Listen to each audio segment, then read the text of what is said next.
Udara adalah keperluan paling asas dalam kehidupan. Namun, hari ini kualiti udara semakin terancam akibat pembangunan pesat dan aktiviti manusia. Pertubuhan Kesihatan Sedunia menerangkan bahawa kesihatan persekitaran merangkumi semua faktor yang boleh menjejaskan kesihatan manusia, termasuk udara yang kita hirup setiap hari. Pencemaran udara berlaku apabila bahan kimia, gas toksik dan partikel halus dilepaskan ke atmosfera.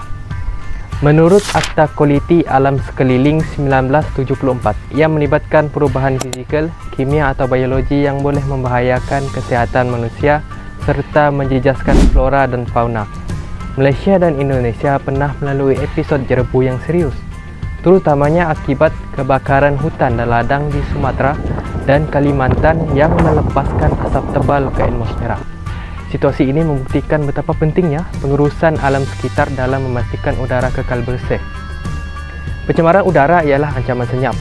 Namun dengan kesedaran dan tindakan bersama, kita mampu memulihkan kualiti udara demi masa depan yang lebih baik.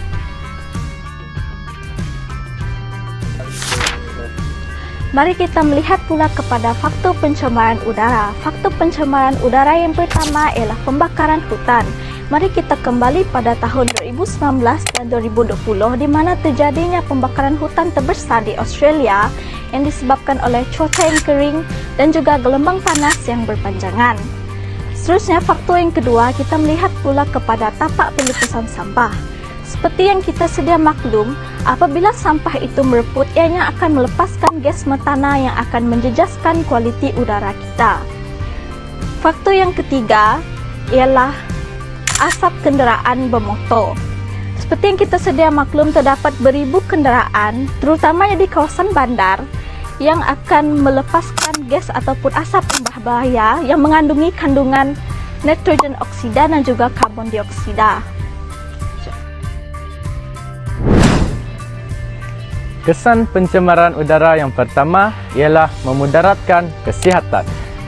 Asap yang tebal daripada pembakaran hutan boleh menyebabkan penyakit pernafasan seperti penyakit asma, batuk berpanjangan dan juga iritasi mata. Selain itu, kesan pencemaran udara yang kedua ialah peningkatan kadar penyakit pernafasan.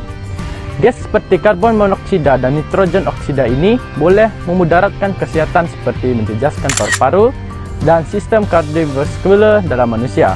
Dan akhir sekali, kesan pencemaran udara juga akan dapat menyumbang kepada pemanasan global.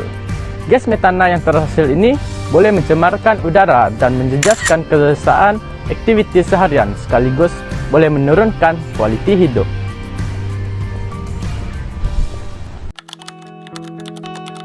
Jadi, melalui faktor dan kesan yang diberikan, apakah langkah-langkah proaktif yang boleh dilaksanakan oleh masyarakat dan kerajaan? Yang pertama, penghijauan bandar, iaitu usaha menanam tumbuh-tumbuhan terutamanya di kawasan bandar kerana pokok mampu menyerap gas lebihan karbon dioksida yang berada di atmosfera berpunca daripada asap pembakaran hutan, tapak pelupusan sampah dan kenderaan. Buktinya, Singapura telah melaksanakan penanaman pokok-pokok hutan di kawasan bandar seperti Garden by the Bay. Langkah seterusnya ialah mempertingkatkan penguasaan dan pemantauan. Hari ini, pihak kerajaan sewajarnya menambah lebih banyak alat pengesan kualiti udara, terutama di kawasan industri dan bandar-bandar besar. Dengan pemasangan alat ini, setiap perubahan tahap pencemaran dapat dikesan secara serta-merta. Selain itu, penggunaan drone turut diperluas. Drone ini membolehkan pihak berkuasa memantau dari udara, mengesan aktiviti pembakaran terbuka secara haram dan mengambil tindakan pantas sebelum ia menjejaskan kesihatan masyarakat. Langkah-langkah ini menunjukkan komitmen kerajaan untuk memastikan udara yang kita hirup kekal bersih dan selamat. Pencemaran udara bukan isu kecil kerana ia memberi kesan kepada kesihatan alam sekitar dan masa depan kita. Kita semua memainkan peranan yang penting dalam isu ini. Kurangkan penggunaan kenderaan, sokong tenaga bersih dan tanam banyak pokok. Setiap tindakan kecil memberi perubahan besar. Udara bersih adalah hak semua. Jaga udara, jaga kesihatan. Perjalanan yang jauh Kau bangun untuk bertarung, ini belum selesai. Biasa saja, kamu tak apa.